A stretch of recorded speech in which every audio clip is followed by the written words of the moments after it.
Hi, dear ones. So, what happens when we run out of room for resilience?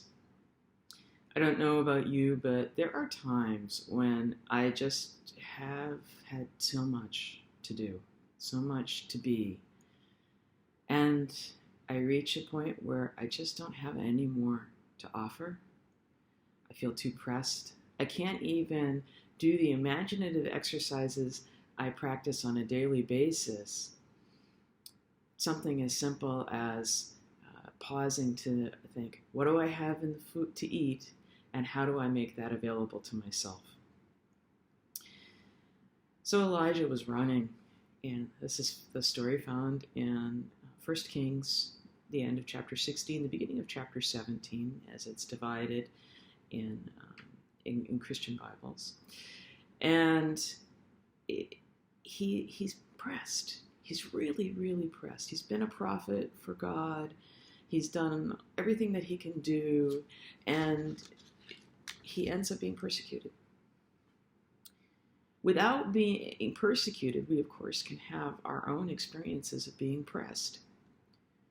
We can have our experiences of being isolated, of feeling lonely, of having the stuff that we used to do that gave us shape to our days and meaning, that brought us joy, no longer available to us in quite the same ways, if at all. And so Elijah ran into this. He ran out of resilience. And the story tells us that he goes off at God tells him, go off into this wilderness area, and it'll be okay. And Elijah says, what am I going to do to eat? What am I going to do to drink? There's nothing there. And God says, yeah, it's okay. It's all right. The ravens are going to come and feed you. And indeed, that's what happens in that section of the story, which gives him enough energy to be able to return to society. He wakes up the following morning and he feels more refreshed, more himself, more able to be who he's being called to be, to take the faithful risks that he's been called to take. Sometimes when we're out of resilience, it's just because we're tired and we literally need something to rest. So going to bed is one answer, right? That's really essentially what God has done for Elijah in 1 Kings, is that he said, go take a rest. Everything else is going to be okay. And amazingly, both after he has been fed and he's had water, he's able to just sleep and be renewed so that by the next day when he wakes up, he's ready to return to his calling. I don't know about you, but often when I've really run out of resilience, I am having a hard time turning off my mind from whatever the thing is that I'm worried about, that I'm frustrated about, maybe that I'm angry about, or that I'm grieving. And I'm really caught up in a continual wheel of those thoughts and feelings. And so even when I lie down to rest, I can't. What do you do then? The first thing that I tend to do is go take a shower. If that's available to you and you can loosen your muscles and relax and just literally let the day be sluiced off of you, awesome. And if not, the other things that we can do, and we can really only be the people who name this for ourselves about what works, is stuff like meditate, taking time to breathe, maybe a gentle restorative yoga practice, or possibly listening to a story, or some quiet, reflective music, or telling a story. And sometimes I find my resilience return simply in the act of play. And in that act of play, I'm not talking about pulling out the board games or logging online to play a game, because that's probably part of my exhaustion, is having these interfaces that I don't usually have and that take me away from where I can be. Now, I live in an area where the culture is, for a lot of people, their act of resilience and restoration is to go out into the woods or to go for a hike. I'm a wheelchair user and I can't drive. So neither are there really wonderful trails available to me, nor can I get there even if they are. The ones that are closest to me are quite a drive.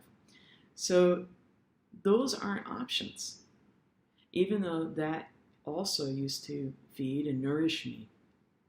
But for a few, that's an option. Great. One of the things that happened when I became a wheelchair user is I had to adapt to change those options of what actually fed and nourished me and discover new ways to nourish my resilience, that because the old ways were no longer available to me. We're in this huge time of adaptation right now. And that adaptation in and of itself can be tiring and exhausting. It's the rest that we need is in part what helps our brains integrate, take that new information in, and we wake up revived and refreshed. So part of play right now might be discovering what other things nourish you and regenerate you. Maybe it's playing a simple game like an associative story. You know the nursery rhymes where the dish runs away with the spoon and the cow jumps over the moon, right? These rhythms of speech that make these weird connections between things and tell a story that is highly improbable. That's part of what makes us laugh and enjoy it. So just take a peek around where you live and notice a couple of things. Whatever you settle on, it might be a couple of smells that lead you into a story. It might be a couple of objects. That's fairly simple. Maybe it's a spoon and a salt shaker. And then tell a story about what happens. Maybe the spoon and the salt shaker have a relationship. And maybe there are people using them, and you flesh out those characters and tell us what's going on.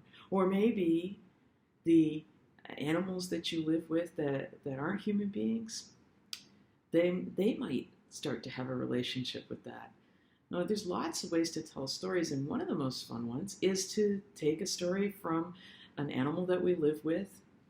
I have several choices with both Fred and Zabi, the cats who live here, and tell a story from their perspective. Now, Zabi is very aware that the world is a dangerous, dangerous place. And he is the chief safety officer in the house. He's very worried about all kinds of things going wrong. And I have caught him literally in the middle of the night, hiding in the shadows, staring outside the building at the animals moving outside. And he is hiding from them. He's not stalking them. He's hiding from them. And so I can tell all kinds of Zabi stories about how things always go wrong. And they're very, very dangerous. And it can make them so absurd that everybody around me and myself, I'll laugh. And maybe if I don't have somebody to tell that story to, that's why I'm going to write it down. And then I'll share it in another way. I might tell it over a phone call, or I might send an email, or share it through a video. So we have these options for resilience, but we have to find them ourselves. Most of us aren't, if we're of a certain age, going to immediately be fed out in the wilderness by ravens. But if that's where you are nourished and you can be at all out in the wilderness, enjoy it. And if you can't be out there, remember the last time you were. Go back there and relive that experience. Our imaginations are so powerful. We can get a lot of the same experience simply from revisiting that wonder, that joy, the challenges that we were able to deal with and overcome, and the delight that we took in that day. So it's likely in our lives at some point, maybe many times, we'll run out of resilience. But like Elijah, we can stop, change direction, find something to renew, and wake up in the morning with joy and delight, ready to move into the day to answer our faithful promises once again. May it be so for you.